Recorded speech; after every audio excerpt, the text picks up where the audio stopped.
മുനമ്പം നിവാസികളുടെ പ്രശ്നം അനുദിനം കലുഷിതമായി വരുന്നതായിട്ട് സമീപകാലത്തെ രാഷ്ട്രീയ നിലപാടുകൾ ശ്രദ്ധിക്കുമ്പോൾ നമുക്ക് മനസ്സിലാക്കാൻ സാധിക്കും. ഇതിൻ്റെ അകത്ത് വിവിധ കക്ഷി രാഷ്ട്രീയ പാർട്ടികൾക്ക് അവരുടേതായ താല്പര്യങ്ങളുണ്ടോ എന്ന് നമുക്ക് സംശയിക്കേണ്ടി വരും. ഒരു കാര്യം കത്തോലിക്ക കോൺഗ്രസിൻ്റെ പേരിൽ അസന്നിഗ്ധമായിട്ട് പറയുവാൻ ഞാൻ ആഗ്രഹിക്കുകയാണ്. മുനമ്പം നിവാസികളുടെ സ്വത്ത് അവരുടെ സ്വന്തം സ്വത്താണ്. അത് ഒരു വഖഫിൻ്റെയുമല്ല. ഇനി അത് വഖഫിൻ്റെ സ്വത്താണെന്ന് നിങ്ങൾ തെളിയിച്ചാൽ ഞങ്ങൾക്ക് ചോദിക്കാനുള്ളത് ആരാണ് ഇതിലെ കുറ്റക്കാരെന്നുള്ളതാണ്. ഈ വഖഫിൻ്റെ സ്വത്ത് ഒരു കാരണവശാലും ക്രയവിക്രയം ചെയ്യുവാനോ മറ്റ് ആവശ്യങ്ങൾക്ക് ഉപയോഗിക്കാനോ സാധിക്കുകയില്ല എന്നാണ് മുസ്ലിം പണ്ഡിതരെന്ന് പറഞ്ഞ് ഞാൻ കേട്ടിട്ടുള്ളത്. പിന്നെ എങ്ങനെ ഈ ഫാറൂഖ് കോളേജ് തീരെഴുതി കൊടുത്ത സ്വത്ത് വഖഫിൻ്റെതാണെന്ന് പറയും?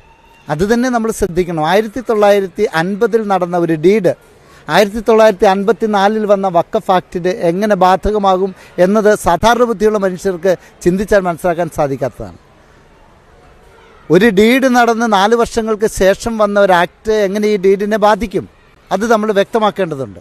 ഇനി അഥവാ ഇത് വഖഫ് ബോർഡിൻ്റേതാണ് എന്ന് ഇവർ തെളിയിക്കുകയാണെങ്കിൽ ഈ വഖഫ് ബോർഡിൻ്റെ സ്വത്ത് മറ്റുള്ളവർക്ക് കാശ് കൊടുത്ത് വാങ്ങുവാൻ ഇടവരുത്തിയത് ഫാറൂഖ് കോളേജാണ്. അപ്പോൾ ഈ ഫാറൂഖ് കോളേജിൻ്റെ ഉടമസ്ഥതയിലാണ് ഈ അന്യായം നടന്നിരിക്കുന്നത്. നമ്മൾ തിരിച്ചറിയണം. ഫാറൂഖ് കോളേജിനെതിരായിട്ടാണ് കേസെടുക്കുന്നത്. കാരണം വഖഫ് ബോർഡിൻ്റെ നിയമങ്ങളെ മുഴുവൻ തകിടം മറിച്ചുകൊണ്ട് അവർ പൈസ വാങ്ങി ആ മുനമ്പം നിവാസികൾക്ക് ഈ സ്വത്ത് എഴുതി കൊടുത്തതാണ്. അവർക്ക് ക്രയവിക്രയത്തിന് അനുവാദം ഉണ്ടായിരുന്നു. അവർ ഇതുവരെ അവിടെ ജീവിച്ചു പോന്നു. അവർ കൃത്യമായി നികുതി അടച്ചു കരമടച്ച് ജീവിക്കുന്ന ആളുകളാണ്. വർഷങ്ങൾക്ക് ശേഷം പതിറ്റാണ്ടുകൾക്ക് ശേഷം വന്ന് ഇത് അവരുടേതല്ല എന്ന് പറഞ്ഞാൽ സാമാന്യ ബുദ്ധിയുള്ളവർക്ക് അംഗീകരിക്കുവാൻ ബുദ്ധിമുട്ടുണ്ട്. അതുകൊണ്ട് ഇവിടുത്തെ കുറ്റവാളികൾ ആരാണ് എന്ന് ചോദിച്ചാൽ ഞാൻ പറയും ഈ സ്ഥലം വിറ്റ ആളുകളായിരിക്കും കുറ്റവാളികൾ. അവർക്കെതിരെ കേസെടുക്കുവാനുള്ള ആർജവത്വം ഇവിടുത്തെ സർക്കാരിനുണ്ടോ? അതുകൊണ്ട് മുസ്ലിം ലീഗിലെ വിവിധ നേതാക്കന്മാർ വിഭിന്നമായ അഭിപ്രായ പ്രകടനങ്ങൾ നടത്തുന്നതിന് മുമ്പ് വളരെ സുചിന്തിതമായ തീരുമാനമായിരിക്കണം എടുക്കേണ്ടത്. ഈ ആരോപണങ്ങൾ ബൂമാറാങ് പോലെ തിരിച്ചു വരുമെന്നുള്ളത് മറക്കാൻ പാടില്ല. ആര് തെറ്റ് ചെയ്തോ അവരെ ശിക്ഷിക്കുകയാണ് ചെയ്യേണ്ടത്.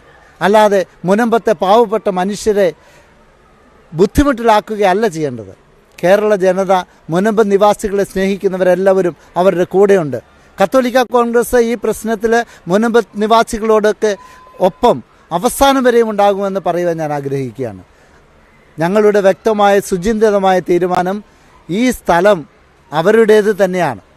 കാശ് കൊടുത്ത് ആധാരം ചെയ്ത് കേരളത്തിലെ കേന്ദ്രത്തിലെ ഒക്കെ നിയമപ്രകാരം അവർ സ്വന്തമാക്കിയ സ്വത്ത് അവരുടേതാണ്.